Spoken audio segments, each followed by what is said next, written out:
आप इसके लिए सदन में मुद्दा उठा सकते हैं, हमें कोई आपत्ति नहीं, हम रोक भी नहीं सकते, लेकिन शब्दों की मर्यादा का ध्यान जरूर रखें जब आप सोशल मीडिया में या मीडिया में कोई वक्तव्य देते हैं।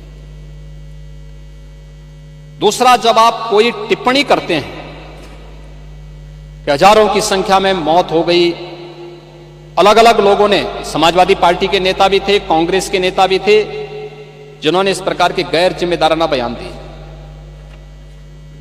हमें उन तथ्यों को देखना चाहिए जो मैं कह रहा हूं कि डिजिटल कुंभ, जिनको आप मृतक बता रहे हैं, जिसमें एक प्रयागराज के महोदय, एक प्रयागराज के ही सज्जन है,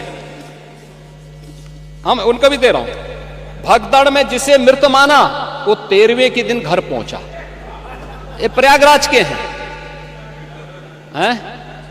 है ना। अब उसके बाद भी ये सज्जन आपके जीरो रोड के खूंटी गुरु के घर लौट आए, यानी ये मौनी अमावस्या के स्नान पर्व पर भगदड़ के बाद से लापता थे। हादसे में लापता खूंटी गुरु को मृत मानकर उनकी 13वीं की तैयारी हो चली थी। शाम को भोज के लिए मोहल्ले में तैयारी चल रही थी कि तभी तक वो ई रिक्शा से उतरे और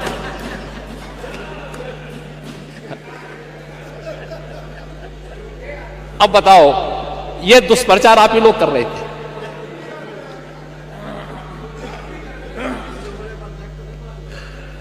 आप देखिए, ये खूंटी गुरु कई दिनों से घर नहीं लौटे थे और 13वीं में 13 ब्राह्मणों को भोज कराने की तैयारी हो रही थी।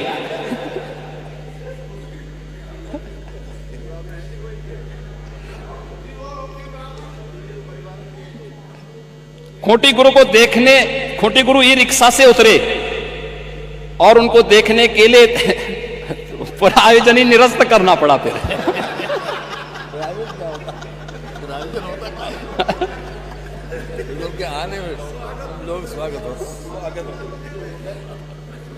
तो मैं आप सबसे कहना चाहूंगा, ये 20,000 लोग हैं तो नहीं भाई, अब वहां आप जैसे महापुरुष कुछ रहे होंगे, वहां कैमरा लेकर खड़े रहे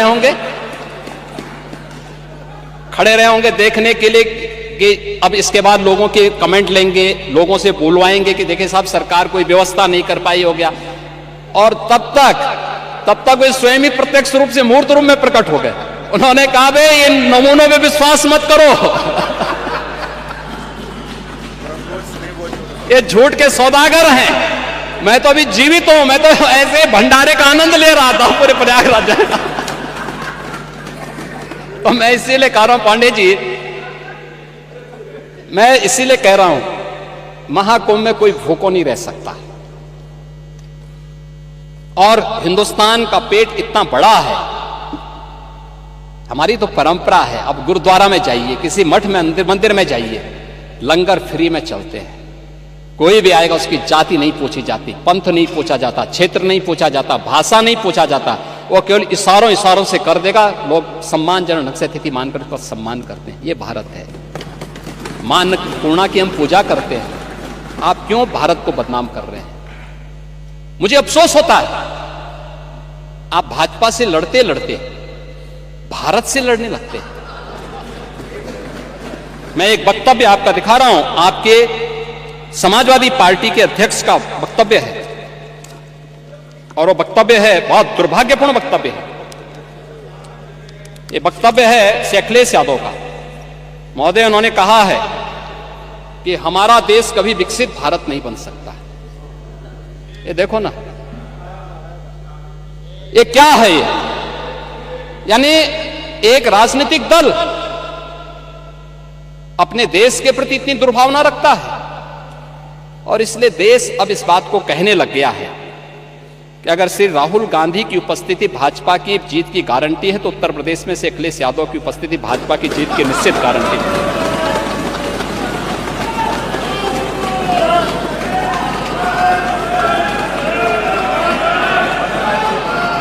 और ये गारंटी उपचुनाव ने दे दिया है।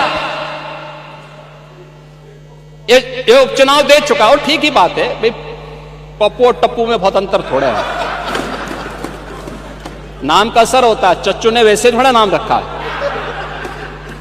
ठीक है, चच्चू भी शांत हैं, लेकिन समय आने पे अपना ओस दिखाएंगे। महोदय, मैं विनम्रता से कहूंगा कि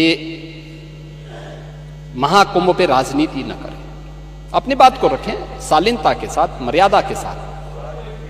लेकिन जो लोग जीवित हैं, अपने परिवार के साथ मिल रहे हैं, उनको मृतक मत बताइए। और पांडे जी, आप तो इतने बुजुर्ग हैं, इतने वरिष्ठ हैं। हमारे यहां तीर्थ यात्राएं होती थी, लोग जाते थे, बड़े श्रद्धा के साथ जाते थे। हमारी आस्था है, कैसे आप इसको रोक सकते हैं? लेकिन उनको बदनाम मत करिए, उनकी श्रद्धा के साथ खिलवाड़ मत करिए। मैं तो तेलंगाना का भी उदाहरण आपको दे दिया, उत्तर प्रदेश का मैंने दिया, गोरखपुर का मैंने दिया, प्रयागराज का मैंने दिया। और जो लोग प्रयागराज में भगदड़ के शिकार हुए हैं या फिर विभिन्न रोड एक्सीडेंट के शिकार हुए हैं, सरकार की पूरी संवेदना है, सरकार उनके साथ खड़ी होगी। और इन सभी घटनाओं की जांच करने के लिए इसीलिए सरकार ने एक जुडिशियल कमीशन का गठन भी किया है। जुडिशियल कमीशन अपना काम कर रहा है, तथ्य भी मांगेगा, जानकारी भी मांगेगा, हर एक स्तर की जानकारी लेगा। और मैं इस सदन को इस बात के लिए आश्वस्त करना चाहूंगा, इस बात के लिए आश्वस्त करूंगा कि प्रयागराज भगदड़ का कोई गुनाहगार होगा तो बख्शा भी नहीं जाएगा। कोई भी होगा, कहीं भी छुपा होगा, किसी भी स्तर पर होगा, और कितना भी बड़ा क्यों ना हो, वह किसी भी स्थिति में बचेगा नहीं। ये मैं आप लोगों को आश्वस्त करता हूं, पूरे सदन को आश्वस्त करता हूं। लेकिन मैं आपसे इस बात में विनम्र अपील भी करूंगा, आयोजन किसी पार्टी का, किसी सरकार का नहीं है। सरकार ने अपनी जिम्मेदारियों का निर्वहन किया है, प्रशासन अपनी जिम्मेदारियों का निर्वहन कर रहा है। यह आयोजन समाज का है, भारत का है, सनातन धर्म का है। और सनातन धर्म को और भारत को कृपया अपने राजनीतिक स्वार्थ के लिए बदनाम मत करिए। यही मेरी आप सबसे अपील थी। धन्यवाद। मैंने श्री संग्राम सिंह यादव जी को सुना, मैंने श्री संग्राम सिंह यादव जी को सुना, मैंने मोना जी को सुना,